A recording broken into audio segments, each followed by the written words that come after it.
Hai, Assalamualaikum, salam sejahtera, salam ganas untuk semua. Welcome back to my channel. Jadi, kat sini aku cuma nak berterima kasih kat semua yang mana yang dah komen dekat post aku dalam community YouTube, yang mana aku tanya kat korang apa topik yang patut aku bawa untuk next video. Jadi aku terima banyak feedback, banyak yang bagi pendapat yang berbeza-beza lah. Ada yang nak aku cakap pasal Wenger Ball, ada yang nak aku cakap pasal benda-benda yang misteri, kenapa player tinggal kat Arsenal lepas tu menang piala, dan banyak lagi lah kan.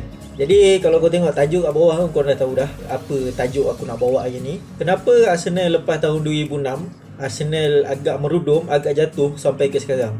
Adakah salah Wenger, adakah salah klub, atau adakah salah benda-benda yang lain-lain lah. Kat sini aku nak cakapkan ada 3 sebab yang pada pendapat aku menyebabkan Arsenal kata tak sekompetitif yang macam dulu lah. Macam kita kenal tim-tim yang pernah menang double masa mula-mula Wenger masuk 1998, lepas tu 2002 pun menang double juga.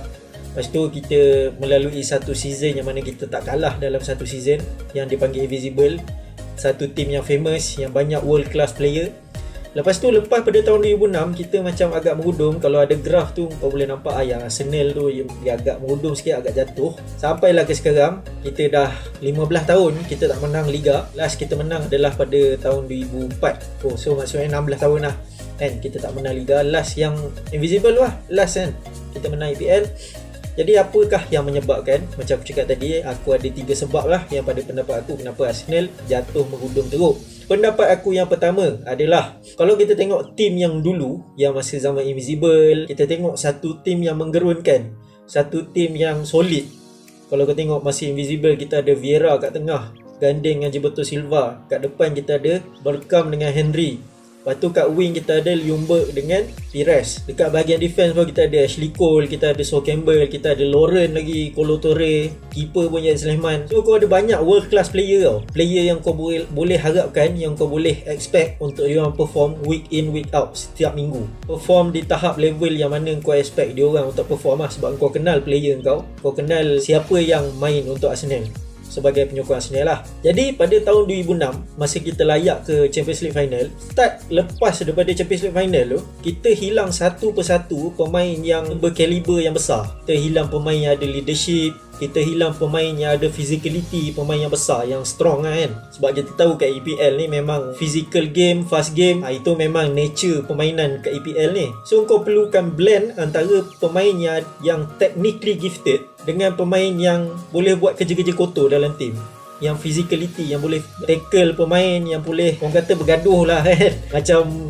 apa yang kita pernah tengok Roy Keane lawan Patrick Vieira, pemain-pemain yang jenis macam tu tau. So start pada tahun 2006 tu kita dah hilang satu persatu pemain yang, contohnya masa FA Cup Final 2005 kita menang lawan MU. Lepas tu lepas game tu kita hilang Patrick Vieira pergi Juventus. Lepas tu 2006 lepas Champions League kita hilang Dennis Bergkamp, retired, dia bersara. Lepas tu kita hilang Robert Pires. Masuk tahun 2007 kita hilang Thierry Henry, kita hilang Sol Campbell. So pemain-pemain yang macam tu kita gantikan dengan pemain yang lebih technically gifted, tapi kita tak ada pemain-pemain yang boleh buat kerja kotor. Jadi dalam tim tu tiba-tiba start pada tahun 2007 sampailah ke sekarang kita tak ada pemain yang, kalau kau tengok dalam tim Arsenal sekarang kita perlukan pemain macam Partey. Masuk aku macam tu lah. So benda tu dari segi long term dia bagi efek kat tim Arsenal sendiri lah.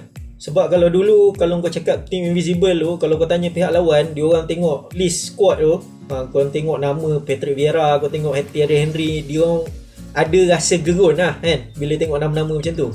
Tapi lepas pada tahun 2007, 2008 kau tengok nama-nama macam Sami Nasri, macam Cesc Fabregas, dia orang macam lebih yakin tau. Pihak lawan macam lebih yakin untuk stop gameplay dia orang. Sebab engkau tak ada pemain-pemain yang boleh bagi perasaan yang menggerunkan kat pihak lawan. Macam mana yang Pires, Vieira, Henry, Bergkamp semua pernah buat. Aku bukan cakap dia orang tak bagus, tapi dia orang tak ada aura tu, aura pemain world class tu tak ada.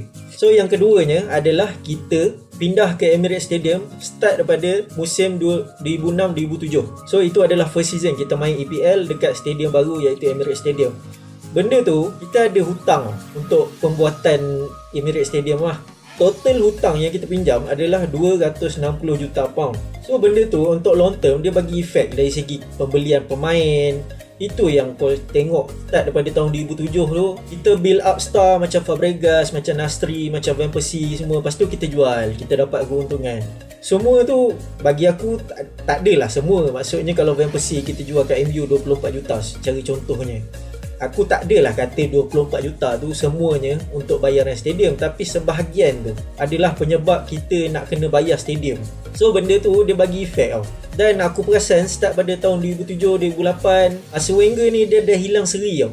Dulu kan Arsene Wenger dia famous, dia cari satu pemain yang muda, lepas tu dia build up dekat Arsenal boleh jadi potential superstar dalam future. So start pada 2008 tu aku tak nampak benda tu berjalan dengan cantik tau. Lepas pada Fabregas, lepas pada Nasri, lepas pada Van Persie, lepas tu dah tak ada lah. Dah macam tak ada star yang lahir dekat Arsenal dari akademi, lepas tu masuk ke first team jadi star. Benda tu dah jadi berkurangan. Maksudnya aura Arsene Wenger tu dah makin lama makin berkurang. Yang ketiganya, bagi aku, kalau kau tanya aku, Wenger dia memang overstay lah kat Arsenal. Dia memang terlebih stay dekat Arsenal sebagai manager. Sebab bagi aku, masa yang tercantik untuk dia tinggal kat Arsenal adalah pada tahun 2014 lah, lepas kita menang FA Cup. Sebab apa aku cakap 2014? Sebab last kita menang piala adalah pada tahun 2005, FA Cup. Kita lawan MU final, kita menang penalti. Itu last piala yang kita menang. Lepas tu 2005 sampai 2014, 9 tahun kita tak menang sebarang piala pun. Masa jangka masa 2005 sampai 2014. Lepas tu kita menang FA Cup 2014. Kita kalahkan Hull 3-2 final dekat Wembley. Jadi pada masa tu bagi aku adalah masa yang paling cantik, paling orang kata ideal lah untuk Arsene Wenger tinggal kat Arsenal. Antara dia punya legacy dia masih tinggi. Tapi dia buat apa? Dia sign kontrak baru, dia stay kat Arsenal sampai tahun 2017. Lepas tu dia punya reputasi dia agak, orang kata agak tercalar. Sebab masa dia leave tu, dia buatkan penyokong-penyokong Arsenal ni, dia berpecah. Ada satu side yang masih appreciate, masih orang kata sanjung dia lah dengan apa yang dia dah buat kat Arsenal sejak dia masuk tahun 1996 sampailah ke 2017. Orang yang masih ingat. Ada satu side ni, orang dah mula membenci dia sebab cara ending dia dekat Arsenal tu memang tak cantik lah.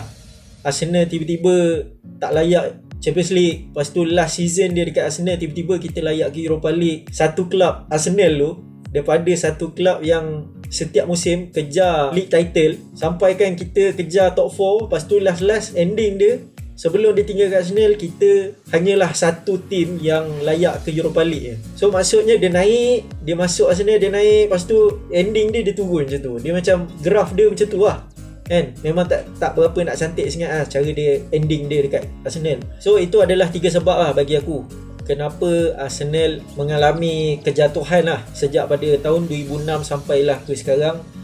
Jadi sekarang ni kita masih dalam transition period lah untuk membiasakan diri. Sebab yelah, sebagai seorang manager kau dah ada kat Arsenal pun 22 tahun, memang lama gila.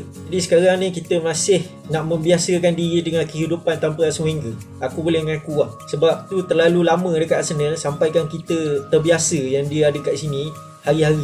Jadi sekarang ni adalah tugas Arteta untuk kembali ke identiti Arsenal. Dan benda ni memang tak ambil masa yang kejap, memang ambil masa 2-3 tahun lagi. So kita sebagai fan, kita hanya bersabar, kita tengok graf macam mana. Sebab jangan lupa Arteta baru 6 bulan pegang Arsenal. Tolak Covid, memang baru 6 bulan pegang Arsenal. Jadi kita tengok je lah progress dia macam mana kan. Kalau cantik, okey. Kalau dalam 2 tahun lagi tak nampak progression, okey, kau boleh cakap Arteta out. Tapi bagi aku, kalau tanya akulah, aku masih yakin dengan Arteta. Aku masih yakin yang dia adalah orang yang betul. Dan kita tengok future Arsenal macam mana, cerah ataupun gelap. So aku rasa video aku sampai sini je. Dan kepada siapa yang belum subscribe, aku boleh subscribe. Dan jangan lupa tekan butang lonceng di sebelah butang subscribe tu supaya korang takkan miss video aku lagi. Dan akhir kata dari aku Zul sign out.